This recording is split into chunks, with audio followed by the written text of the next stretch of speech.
Welcome to Anchoring the Consciousness of Oneness World Summit 2020. Today we have John Harold Moore. John is a life coach, family constellations facilitator, a Course in Miracles teacher, writer, and speaker. He has studied many different spiritual paths, but the one that speaks most directly to his heart is A Course in Miracles. Once he discovered the Course in 2006, he began experiencing miraculous shifts in his life. John knew that he wanted to share these teachings to help others on their own path of healing and wholeness. To that end, John is also a pioneer in the practice of family constellations, a healing modality which he feels provides a direct experience of the principles found in the Course. John graduated from the Family Constellations Institute of Miami in 2013 and speaks and facilitates workshops online and all over the United States. Thank you, John, for being here. We're thrilled to have you. Oh my gosh, thank you, Sarah. I'm so honored to be invited to be a part of this summit. I got an immediate yes when you asked if I'd be interested. So thank you for this opportunity. Yes, thank you. So everyone's probably wondering right now, what is family constellations? So can you Yes, tell our viewers what that is and how you happened upon it? I can.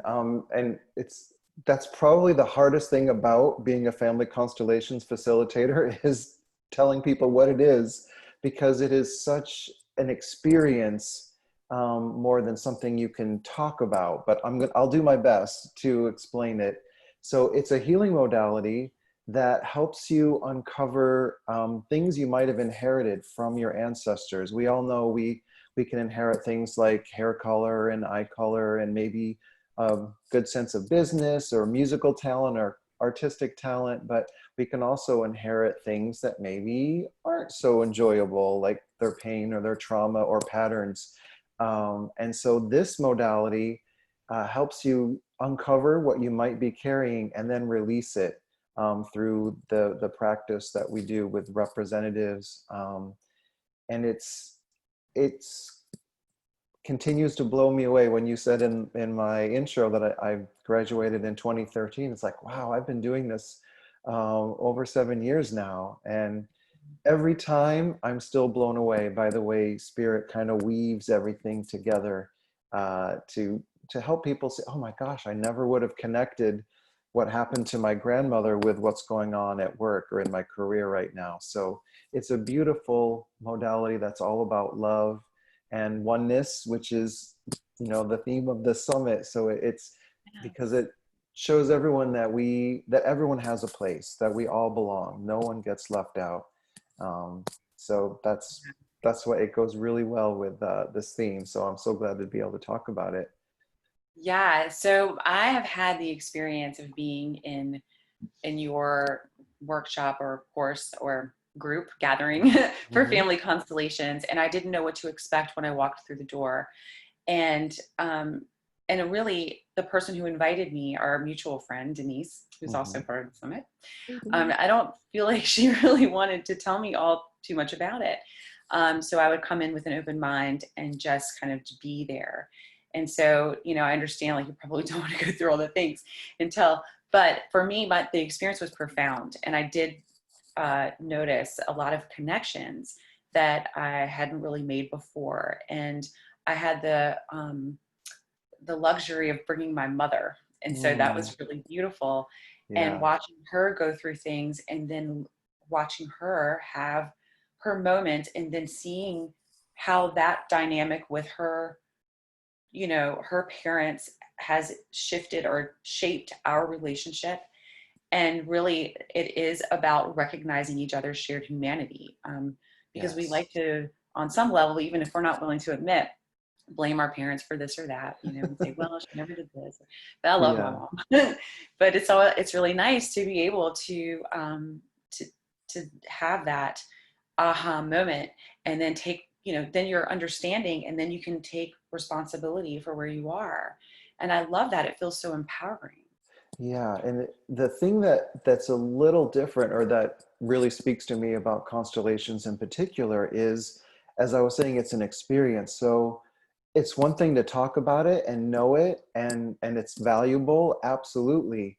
And then when you hear somebody representing your mother say something that just really hits home to you, it's different because you're actually, or when you're giving something back, a lot of times I'll use something to represent the pain or the trauma or that they've been carrying, and I'll have them hold like a pillow to their heart and imagine that pillow was like a sponge and it's soaking up all those times that they felt betrayed or lonely or abandoned, and then hand it back.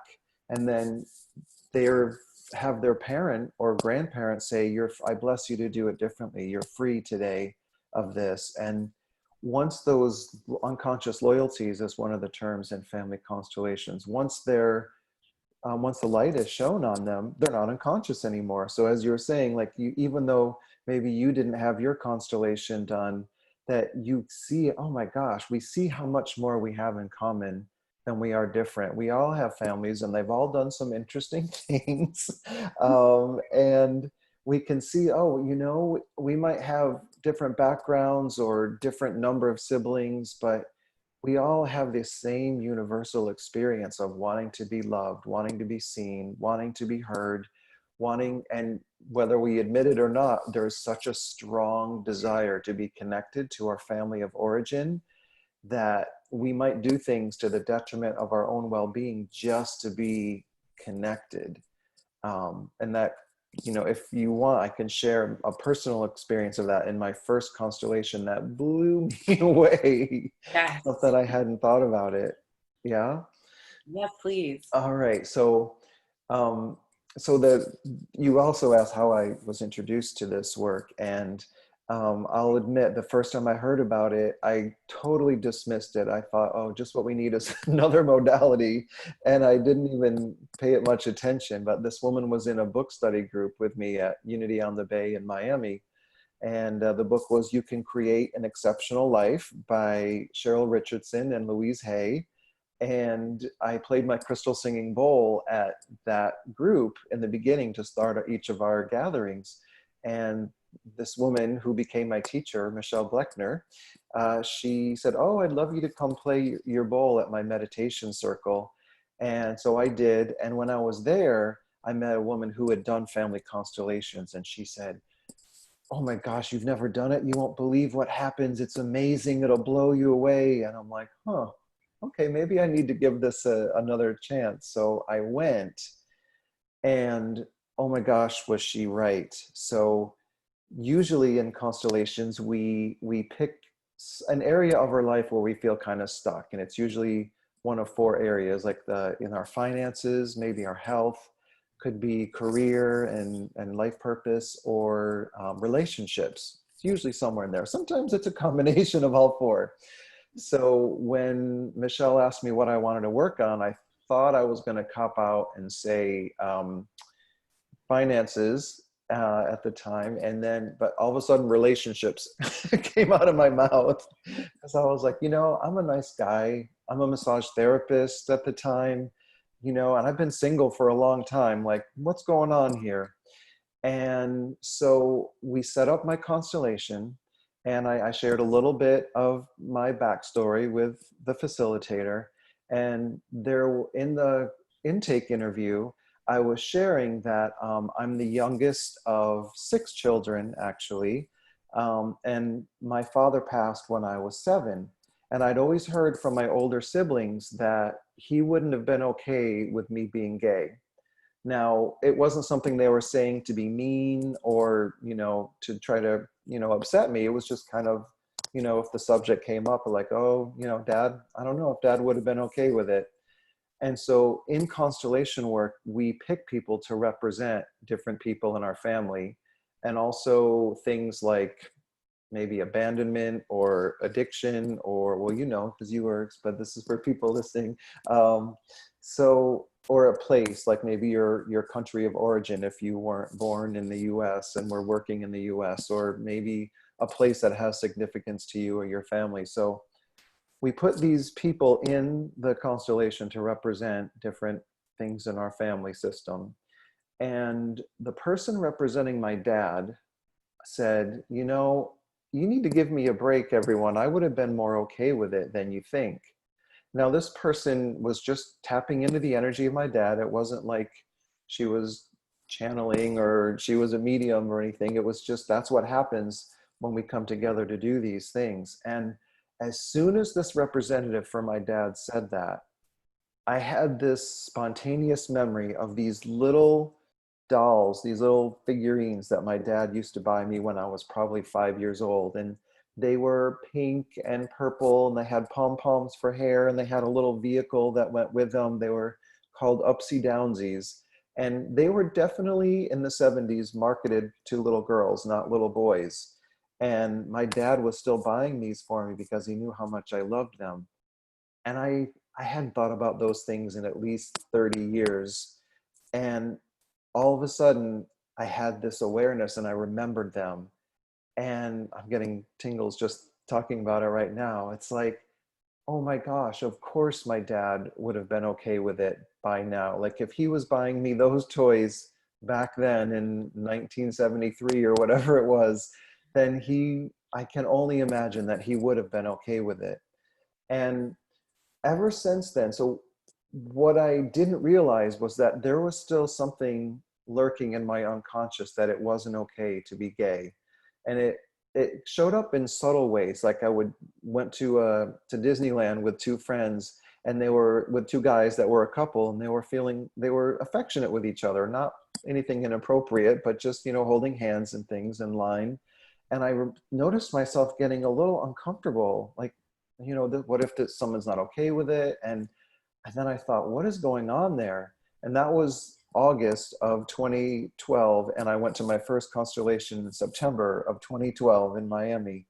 And it occurred to me, or what the constellation revealed, was that as a way to be connected to my dad, there was a part of me that felt like it wasn't okay to be gay. And I thought I had dealt with that back in college, but here was a piece that was coming up again. And to hear him say, I would have been more okay with it than you think, it released something in me, this unconscious loyalty I had to him, that it wasn't, but all of a sudden I had permission. And I would never be sharing a story like this in where it's going to be, distributed publicly, but probably before that, because there was still that little thing that said, no, maybe it'll upset someone, or maybe somebody won't be okay with it. So you shouldn't share that part of yourself. And it has been so liberating since that time. And that kind of thing happens all the time in constellations, though. There'll be a spontaneous memory or an aha moment, and the whole energy shifts. So that was my first experience. And I thought, I need to learn how to do this. How do you do this? And the woman facilitating said, well, I'll teach you. And so began my journey with constellation work. That's amazing. Thank you so much for sharing that story. What an amazing shift in such a short period of time. Like you can Yeah. spend, I'm not saying anything bad about therapists at all, but you could spend a lifetime in therapy trying to work this stuff out. And then Yeah. you can walk into the room in a group of people that you don't know. And everyone, I strongly believe, because I've only done this one time and I do plan on doing it again, but you walk into a room of people that you don't know. Yeah. And it's like everybody who is supposed to be there in that room is there. Yes. Yes. That happens every time. Like I say a lot, we come as strangers and we leave as a new family, because we call the area that we work in, whether it's online, virtually, or in an actual space, the knowing field. And in the knowing field, any information that will be helpful to everyone, or to help us reveal or transform or heal, is available to us. So people that don't really think they have intuitive abilities find out, oh, I can get information from other than the five senses. And some people at the last minute can't be there. And then sometimes somebody will say, oh, I'm going to this thing. Do you want to come? And someone that had no idea they were going to be there an hour later finds himself in the middle of a family constellation. And I truly believe we all have a divine appointment for that particular one, because we often see a theme, or someone will say, oh my gosh, my family was from Germany, or oh my gosh, I have two sisters, and both of them ended up being alcoholics or something. Like there's always some connection, or names, like somebody will pick somebody to represent their dad, and then they'll find out that the person they picked has the same name as their dad. it just Yeah. it's And that happened in mind-blowing. ours, which was amazing. I mean, there was a person, I won't disclose who or what, Mhm. but you know, it was a brother, like a sibling kind of thing, where Mhm. one person passed away, the boy, Yeah. my brother passed away, and then we're role playing, you know, and so the person who was playing the other sibling had heard from that brother who passed away, it's not your fault. Yeah. And so, but this brother had the same name as this person's dad who passed away, and he felt responsible. And that was profound. It was a Yeah. profound uh, moment, you know, that really kind of just kicked off this healing journey for the person. Yeah. And you know, and then you talk about too, um, you know, that this work isn't only healing for yourself, but you're healing your entire family. Yes. So can Yes. you explain that to? Well, that's probably the other hardest thing to explain. Um, but yeah, because we're all one, because we're all connected, and it's if we can see that this is just a pattern repeating, like if something happens from a parent to child in this generation, then it's probably something that happened to our parents with their grandparents, and who knows how far it goes back. But it's just a pattern that's repeating. And when we can see it as a pattern, it doesn't, you know, if there's some kind of abuse or something, I'm not saying that excuses the behavior. We definitely want to address it, but it begins to lose some of its personal charge, like, oh, it happened to me.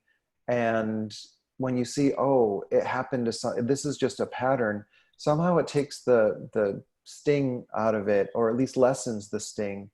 And we can see that once we start putting things back in order and including everyone, that's the other piece is, you know, I mentioned that I'm the youngest of six. Well, for a long time, I would say I'm the youngest of five, because my mother's firstborn child only lived a few days. He was born very premature. So um, he I always thought of him as the little baby that only lived a few days. I never really thought of him as an older brother, as part of the family. Although we would go visit his grave at the cemetery with my grandparent, where my grandparents are buried, but it never really clicked until I did a family constellation, a different one, where somebody represented my older brother William, and he said, you know, I'm looking out for you. Thank you for including me as part of the family. And that just shifts everything, because all of a sudden the brother that I thought was, always said he was the oldest, now he can take his rightful place as the second child, and I can take my rightful place as number six, not number five. Yeah. And that's how, even though my siblings weren't there in the family constellation, we all can kind of, our soul, collective soul, can take a breath, because it, now everything is in its place. So anyone listening, if there is, if you're a mom and you had other pregnancies, you know, use your discretion. Of course, it's not like you have to announce it to the whole family and sit them down, but even just holding that, those extra children that you may not have thought of as children, um, there's something that happens energetically through the whole family. And again, because we're all connected, um, we feel it. And the man who created family constellations, Bert Hellinger, his idea of creating this work was that just like you and I have a soul, the family has a soul.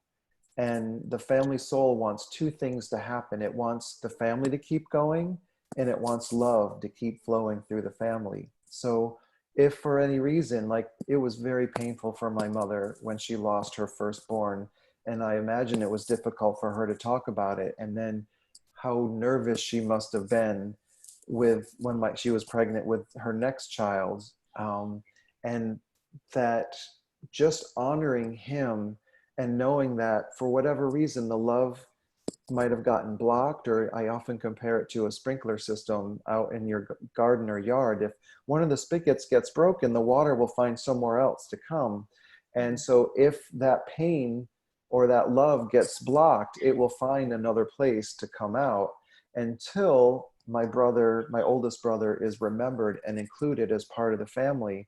And then again, everyone feels better and the love is flowing. So that's what the family soul wants to do. So I think that's also part of the answer to your question of how it heals the whole family. Yes. Oh, that is incredible.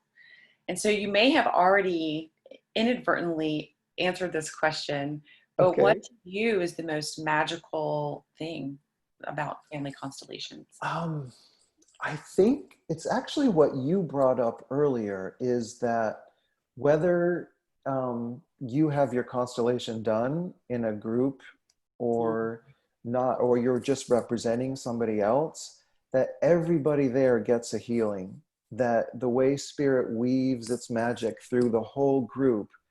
I did one on Zoom last month, and there was a woman who represented the person I was working with. She represented her sister, and the circumstances of the sister that she was representing and her own sister in her own life were so similar that even though we weren't doing her constellation, she wrote to me later and said, I had a healing from that experience, and you didn't even pick my name. Because what I do when I do them is I put everyone's name in a bowl and I pick one and let spirit decide whose constellation will be the most effective for everyone, and who's really ready for it, and whose constellation the most people can relate to. And it's worked really well for the last 7 years.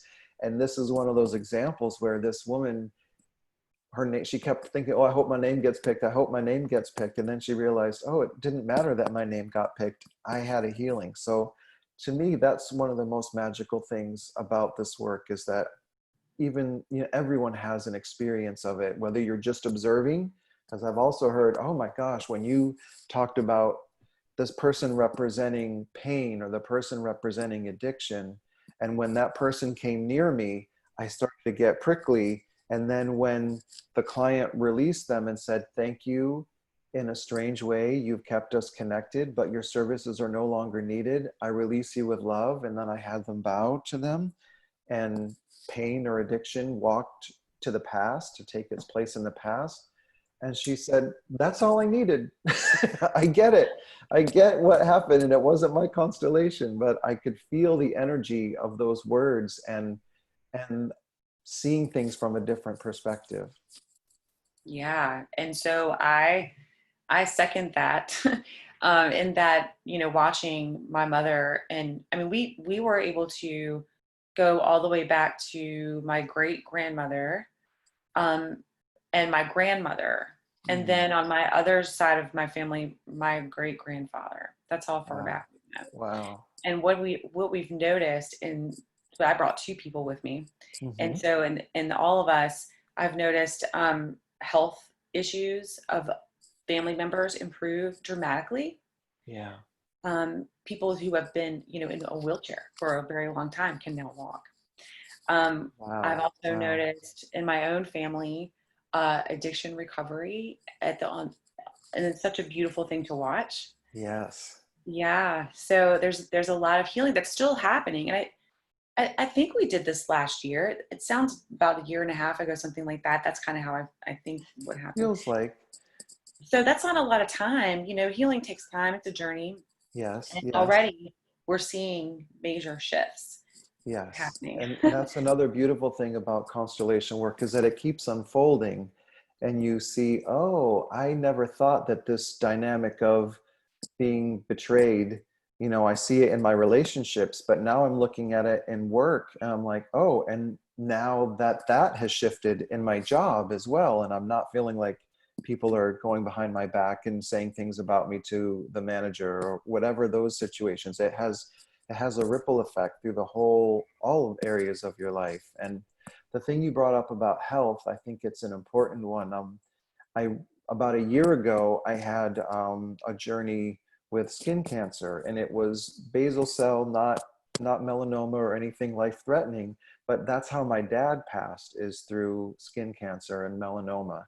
And I realized when it was happening to me last year, this immense sadness came up, like out of proportion to what was happening. Like I sobbed for about 20 minutes before the first surgery, but the night before the first surgery, because I had two little things removed from under my left eye.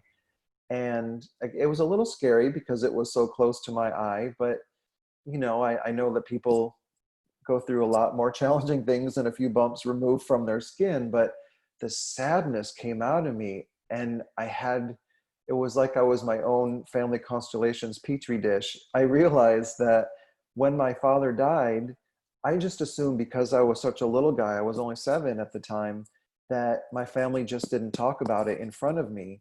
But talking with my older siblings, they didn't talk about it with anyone.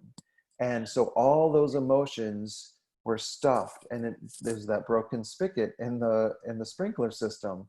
And so guess who was elected to feel all the pain and all the trauma? Was it all came out. And I'm glad I knew what was happening so I could just let it flow.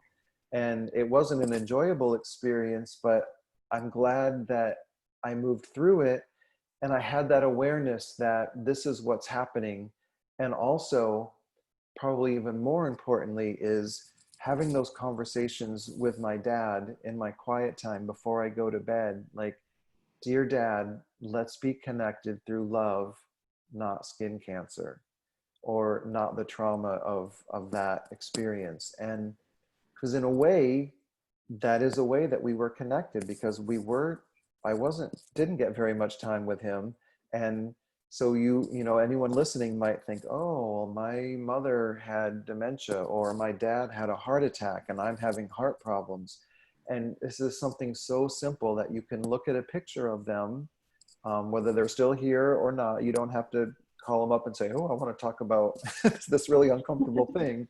But you can speak to a photograph of them and say, dear mom, let's be connected through great mental health and love, not dementia. And it's amazing, again, once you bring it out into the open, it's not unconscious anymore, and you don't have to repeat the pattern.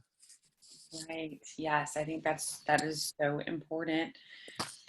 I want to ask you, because I personally love A Course in Miracles, and I've had some pretty synchronous moments with the book actually falling off of my bookshelf and opening up to a page that I needed to read. Hmm. Yeah, you can't make this stuff up. No. So the work that so you're teaching about A Course in Miracles, and then Mhm. you're doing the family constellations. How do those weave together? Well, when I did my first one and I heard some of the philosophies of family constellations, that everyone belongs, everyone's included, love is underneath everything. Um, we are just shifting our perspective. I mean, in the Course, my understanding of a miracle is simply shifting our perspective from fear to love. And that's exactly what family constellations does. Is I was thinking of myself as a victim, or how could this happen, or I don't understand why this is happening to me.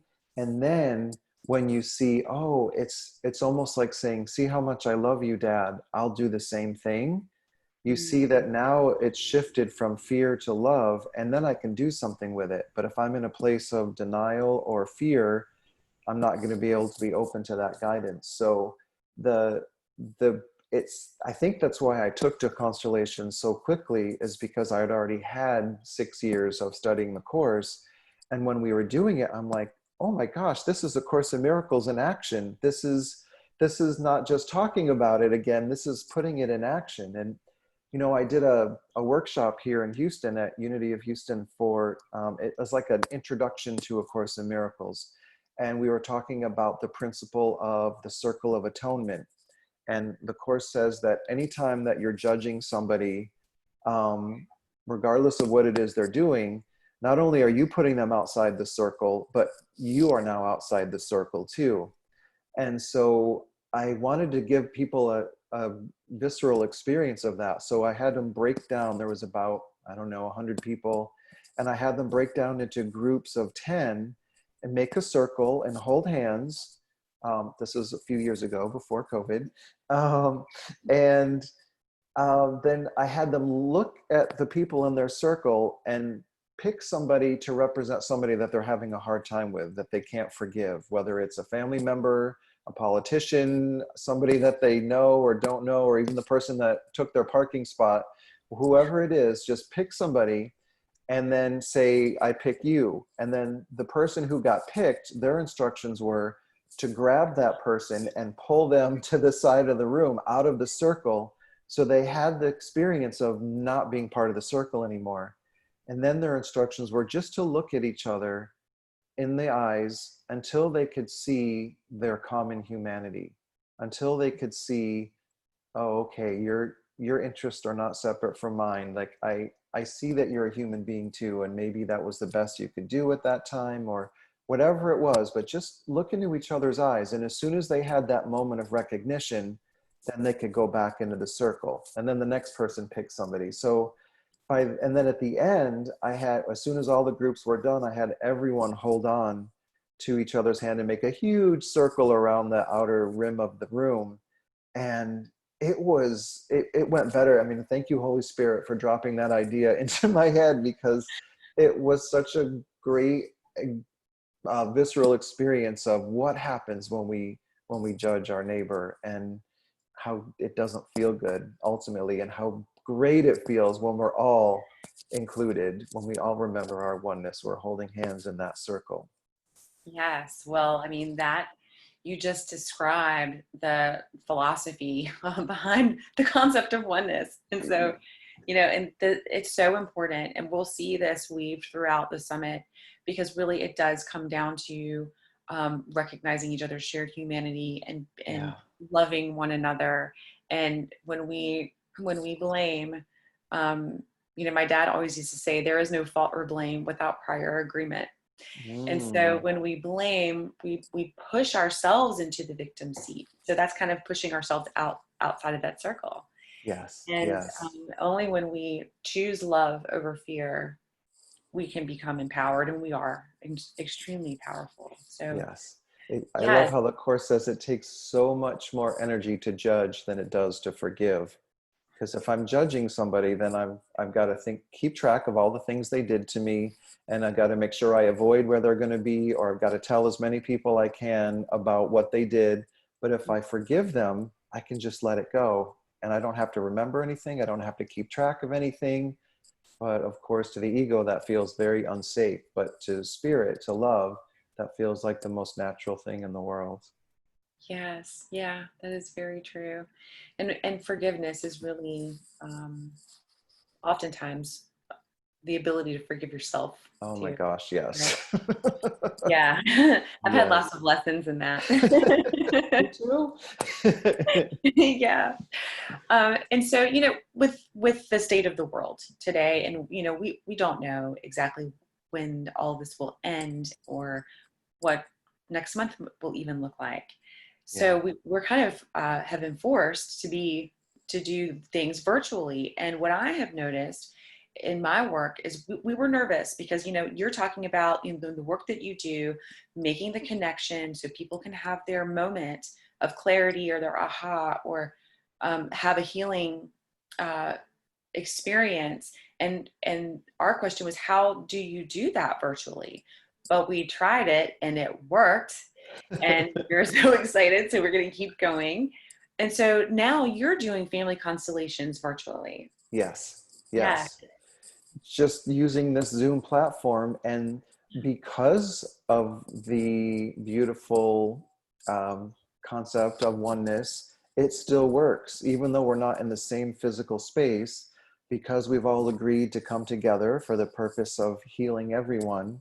And people are in their little rectangles on the computer screen, but spirit is not limited to time and space. We're all one. We're all connected right here, I believe, especially. So yeah, it's amazing what can happen even though we're all over the planet, and we're coming together in this virtual space. Just like the summit, that people are listening probably all over the globe, and yet they're having that experience of being right here in this now moment. And yeah, it's still, there's something to be said for, finding ways to connect. It seems like we're separated, but in truth we're one. So bless you for doing this. But yeah, it still works. It still works this way, just different.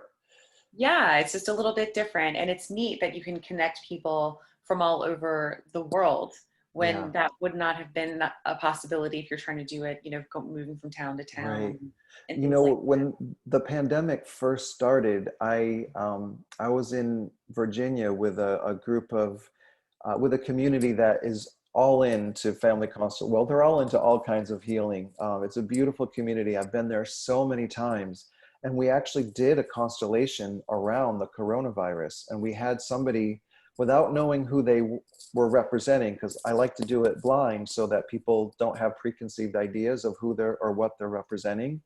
So I actually put the concept of oneness, as somebody was representing that, and somebody was representing fear and isolation, and somebody was representing the coronavirus, and there was a couple other things that I put, about 8 things in the knowing field. But what came out of it was, well, immediately the person representing fear and the person representing the coronavirus were stuck together, the entire constellation. They were like, without knowing who the other person was, they were like, oh, I like this person. And they were like dancing for the whole constellation. Oh my, And as soon as, so I put someone in for compassionate leadership, and that person just kept looking at fear and saying, I don't like her. I do not like her. And she actually stood up on a chair and she kind of went to the person representing fear and isolation. And the coronavirus and fear moved to the other side of the room. And I had somebody representing humanity. And that person was running around like a scared rabbit through the whole house, didn't know where her place was, couldn't find her place. And then as soon as compassionate leadership stood up, the person representing humanity could stand behind that person. oh And wow. then the person representing oneness just moved herself to the center of the room and said, this is where I belong. I'm part of everything. I'm not afraid of what's going on over there. And as soon as we all blessed the coronavirus and fear and isolation for teaching us these lessons, they felt better, like something lifted right up and out of them. And it just showed all of us, we walked away with, wow, this situation is showing us how connected we are. It's not, oh, what's happening to those people in China or Italy, or now what's happening to those poor people in the US. We're all connected, and what's happening to one of our brothers and sisters is happening to all of us. And this, I don't mean any disrespect. I know there's a lot of people that are having a hard time and lost their jobs and homeschooling and trying to work. And oh my gosh, I bow to you, moms and dads and caregivers that are trying to do that. I know. And that this is showing us how, like, we're still finding ways to connect. And that was one of the most powerful constellations I've ever facilitated. And it taught me so much to just respect all of it and get the lesson, so we don't have to stay in the suffering as soon as possible. Yeah, it is. That's incredible. And thank you for sharing that. And just to offer a little bit of clarity for people who don't, have never had this experience, Yes. so everyone's sitting in a circle and Mhm. somebody's talking about something. And then John starts writing things on paper and folding them up, and Mhm. then gives it to the person speaking, and the person speaking has to give it to somebody. And so it just gives it to a person in the circle. They choose. And then when it's time for everyone to get up, whoever has the paper, they don't look at it. It's in their hand. So they don't know what's in there or what they're representing. But somehow, as soon as they get into the circle, including myself, and Mhm. I didn't know how I was going to react once I got in there, but I didn't like someone too. Or I was just like, I don't know why you're here. Like, I'm really Yeah. confused about why you're here. I kept saying that. And then it turned out to be a thing that was healing for the loss of my son. And so Yeah. that was beautiful. Mm. but you don't know when you're coming in. And so in thinking about that, and then thinking about the person representing oneness, and the person representing humanity, and the person representing fear, and the coronavirus, and the way they interacted, that's the work. And that's why this is so important. And that Yeah. is amazing.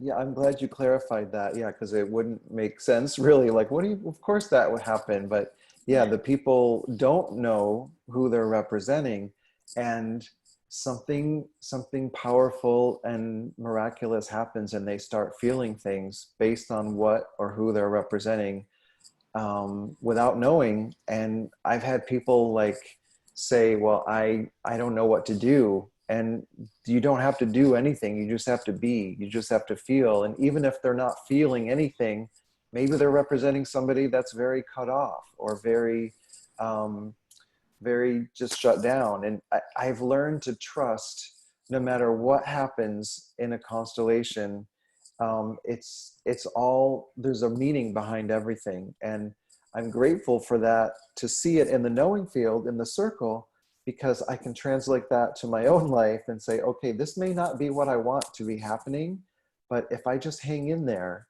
I can see the blessing in it. I know that this is for my greatest good. Somehow, even in the midst of this craziness, that there's a gift here if I'll hang in there and wait for it. And sometimes I got to really hang in there.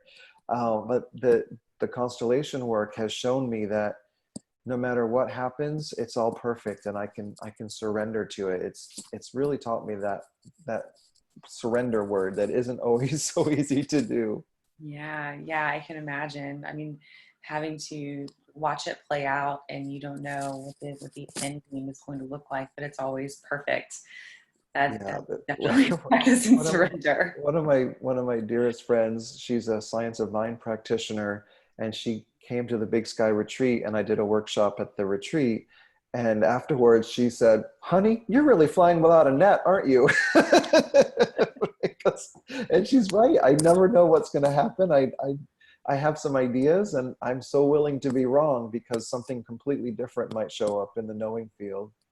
Yeah, and so that's the middle where of the circle where Yeah. yeah, of the knowing Yeah, field. or the computer screen if we happen to be doing it online. Yeah. Yeah, yeah, that's incredible. I can't wait to do this online virtually with you. Because I know from the oneness work that I do, we can do our thing. And so if we can do our thing, I know you can do your thing. Yes. So this is always in a group. Can you do, this one-on-one? I do one-on-one sessions with people, also virtually with Skype or Zoom. And this is the great thing, it still works. Again, because we're all connected. If I was doing a private session with someone, I would have them just number 10 pieces of paper, 1 through 10, and put the papers on the floor or around their home. And those are your representatives. And again, not knowing what number 1 or number 2 is at the beginning, just by where they place them gives me a lot of information of who's next to who, and who's way over, in the bathroom by themselves, and who's going out the front door, and who's going up the steps, and all those kinds of things. Yeah. And then I have the client stand on some of them. And or if they happen to have people they trust, or a family member, like you said, you brought your mom, and who better to play your mom than your mom? But you can absolutely bring people. But again, even though the distance, I'll never forget doing one with somebody long distance, and he he chose number 4, or I chose number 4 to be his mom, and he stood on number 4, and all of a sudden this sadness washed over him, and he started crying, and then he stepped off it, and it went away, and he stepped on it, and he started crying again, because he was connected to his mother's sadness. Mm. And he's like, what is going on here? Because he didn't consider himself to be woo woo or energy, or feel sensitive to energy. And yet here was this experience he was having that he couldn't deny. And even pets come in. I remember his dog came in and represented his grandmother, and laid right down on one of the numbers and just looked at him with her big brown eyes. And it was so sweet. The animals are amazingly tuned in. Not that that's news to anyone listening, probably, but it's fun when an animal, a cat or a dog or someone will come in and spontaneously start participating in the constellation. So that's always interesting when that happens. Wow, that would never have crossed my mind. And how amazing is that to be able to do that? And you couldn't do that if we were not doing this work virtually, right? Right, Yeah. right. I can't bring your dog to You to can't most bring your centers. Yeah. And so, there are a lot of blessings that have come out of all of this. And, that's the way it always is. This is not the first time that, something horrible has happened in the world. I'm not downplaying it at all, but we are all impacted on a global scale, but we're also seeing the blessings. And so, um, in relationship to the social injustice that we have been impacted by and are experiencing and have lots of feelings around, and then the pandemic and the fear associated with that, and what does the future look like, and now the election coming up and all of these things, what would you tell our viewers um, to do if they're looking for peace and a way to, I don't know, navigate all of this? Like, what would you tell them? Well, the idea of oneness, of course, is underneath all of it. From a family constellations perspective, and I heard, I went to hear Brene Brown speak one time, and she said quite lovingly, if you're white and you're going to talk about racism, prepare to have your butt handed to you on a platter. So I may be having my butt handed to me after saying this, but it feels important. And I wrote about it when George Floyd was murdered, and the impact of slavery and racism, again, from a family constellations perspective, is just a pattern that's repeating. Not that it makes it okay by any means, but in my humble opinion, the more we can acknowledge what has happened and take ownership of, okay, and so I've done constellation work with groups where I've had the people of color stand in for their ancestors, and then the Caucasians walk up to them one by one and say, if I or anyone in my family has done anything to hurt or harm anyone in your family, please forgive me. I recognize, I take responsibility for what happened, Mm, and then bow to them. mm, And there's something so powerful about it just being acknowledged and right. not hidden. Because again, as we've been talking about, once it's out in the open, once it's not unconscious anymore, the pattern doesn't have to repeat. So I think having conversations about this, and tough conversations, and those of us who have experienced some privilege, being vulnerable enough to have our butts handed to us on a platter, but mostly listening to each other.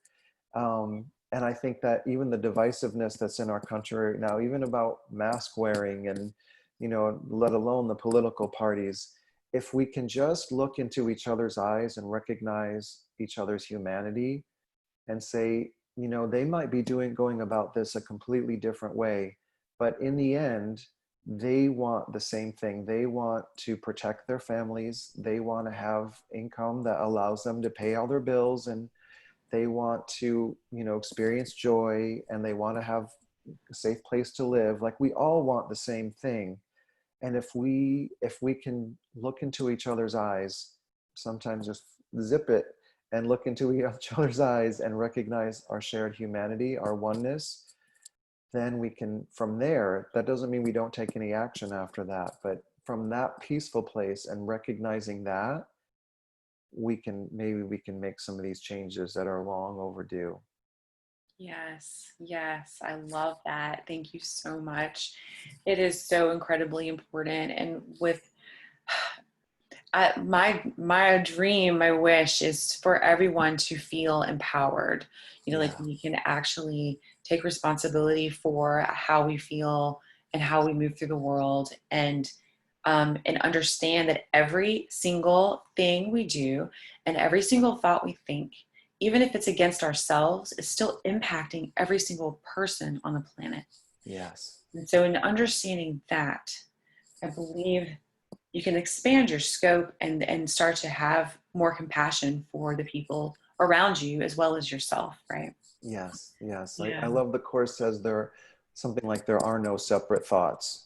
Like we think, oh, I'm going to have, or no private thoughts. I'm going to be thinking, oh, I can't believe they did that. I'm not going to say anything. I'm not going to punch someone, but I'm going to think all these awful things. And what I'm doing is, because we're all connected, I'm sending those same awful, hurtful, harmful feelings to myself and spreading that out there. So as hard as it can be sometimes, I'm doing my best to extend love, even to the people that don't agree with me, even to the people that seem to be more in alignment with fear than love.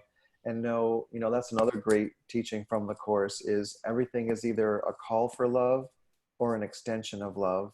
And the appropriate response is always love. So yeah, if somebody is screaming or yelling or promoting violence or fear, they're calling for love, and what they need is love, not you. And we can do it from a distance. It doesn't mean we have to be right there in their space. But yeah, it's that teaching has helped me so much. Oh, yes. I love that. That is a perfect place to end our talk Mm. today. Thank you so very much for being here. And um, can you tell people how to find you on your website and your social media? Absolutely. It's very simple. My website, my social Instagram and Facebook is just my name, johnharoldmoore.com is my website. And if anyone's interested in the course, I do 2 online Course in Miracles study groups.